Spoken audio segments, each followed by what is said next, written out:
I started getting a little carried away and getting a bunch of stuff on this thing, and I haven't been filming anything, so figured I better stop and maybe get a little up to date on kind of where I'm at, and then get the camera out and yeah, getting going on steering on this thing. So looking to hopefully get to the point of getting the steering all laid out finally on this thing. The last video I was making the swingers, and I think I had this one tacked on. So I also was talking about moving the beam pivots. I did do that, so both beam pivots have been moved already. And yeah, now this swinger is tacked on. And then I also have the passenger swinger tacked on as well. But I only have one tab in there. I think I talked about I'm gonna have to remake. I had a tab made, but where the swinger ended up landing on the frame wings out like right about there. It really flares out, so I'm gonna have to either cut the tab and make it shorter, or just draw a new one and make a new one. So I have it tacked up though with one, and right now I've made the well, actually this isn't even, I just have cut the bar. This isn't tacked yet, but just kind of like I said, I kind of got that far and then realized, hey, maybe I should grab the camera, and I'm kind of building the steering. So I've drawn on CAD on the computer. I've already drawn up the steering tabs, and I've gotten them cut. Those are up on the welding bench right now, so that's what I'm getting ready to do. I'll get the steering tabs welded up, and then I'll be able to lay out the rest of the drag links and tie rods, like this one here. And once I have everything tacked up and laid out, I'll be able to tack up these, and we should have steering with swingers. So that's kind of what we're going for. Steering tabs are gonna go on the front side in there. I've got those drawn up, and just like everything, everything is double 3/16 for like bolt overlays. So that's what I gotta do here. I always weld these up on the bench first. So I've got these like teardrop little overlays. These are all cleaned up, ready to go. And then here is the tab. Made a little, those are the notches for like, well, I'll show you once I get them welded up and we go to fit them up on the truck. So we'll get these welded up and should be able to lay out steering here.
Just like that, I got those steering tabs on there. They're tacked up.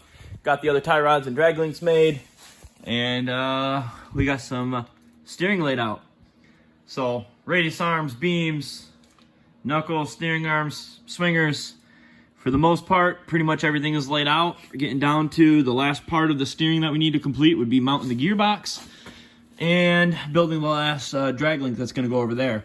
I'm going to be kind of going to stop here on this right now. I really wanted to get this project kind of to the point of getting steering done, and there's lots of little things that need to happen next, so that's kind of what I was going to get into next.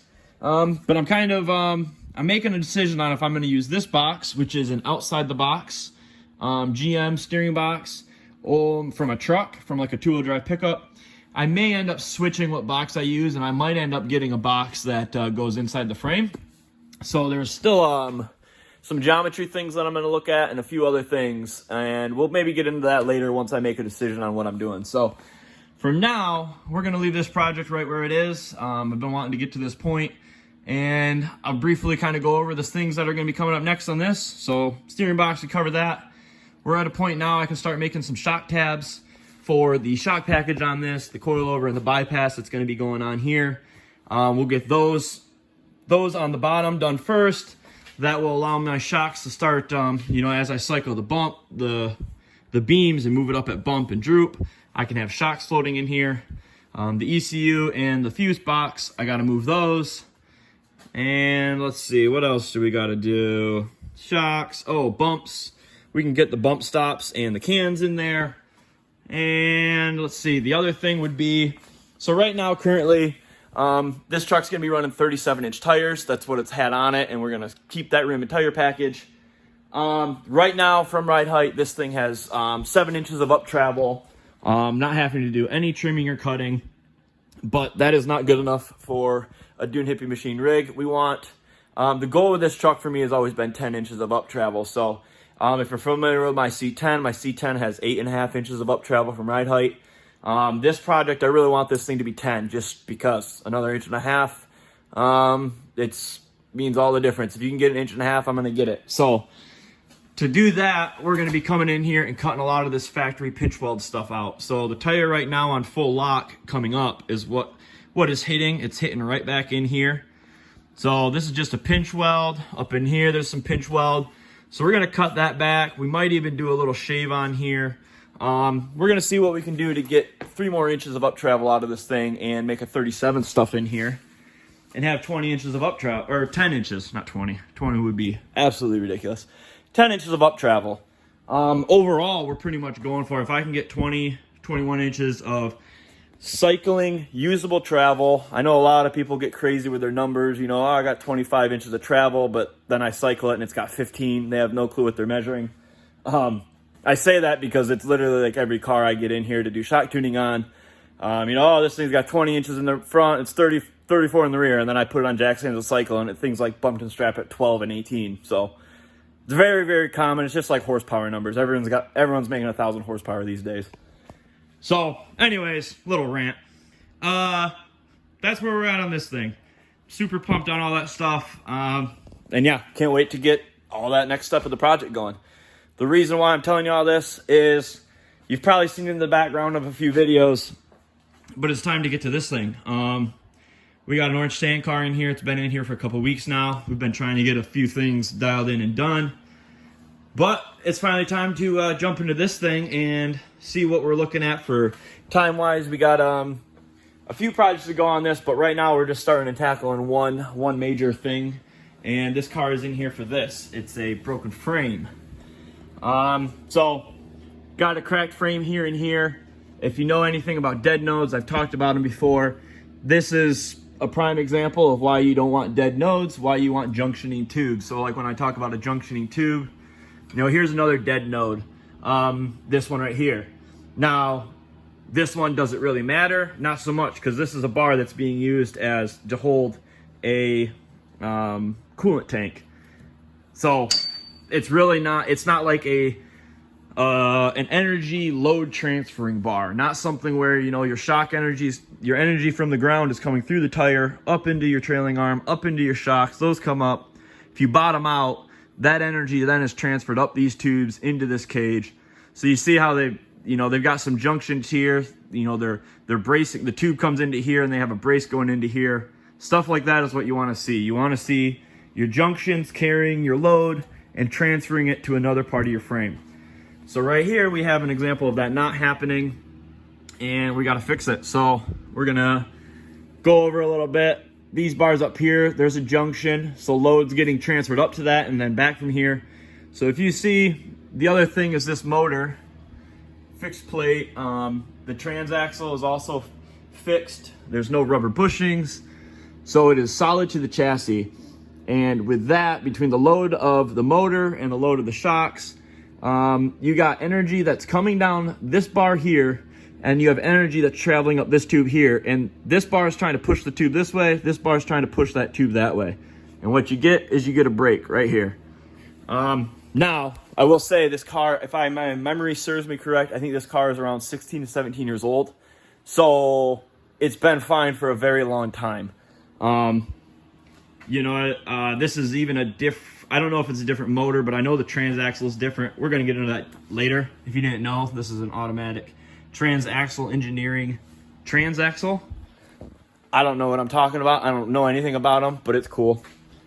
Anyways, we're just fixing the frame. So we're going to get this thing up on jack stands. I'm going to probably pull the tires off, get the strap out of there. We're going to cover these shocks up because we are going to get a cutoff wheel, my Sawzall, my grinders, pretty much anything with teeth and sanding discs, and start cutting out the stuff we don't need. And let's see what we once the plan is, cut this tube out. We're going to be remaking this transaxle mount right here. So I'll be doing a new tube down. Instead of bracing to here, this tube is going to be running up to this junction here. I'm going to try to save these tubes by coming in here very delicately and carefully cutting and trying to save this notch so we can make a new piece and butt it right in. And I don't have to cut all of these tubes out. So that is the plan. And of course, this side is the broken side, but we really got to take care of both sides. If we fix the one side, it's inevitable that it's going to happen over here. And there is actually already some dents in here. That's from another incident, but this is obviously it's been compromised. And we know the other side already broke, so we're going to fix both sides. So that's kind of what we're going to do. It's time to get a little dirty, a little nasty. We're going to set up the GoPro and yeah, start making some sparks.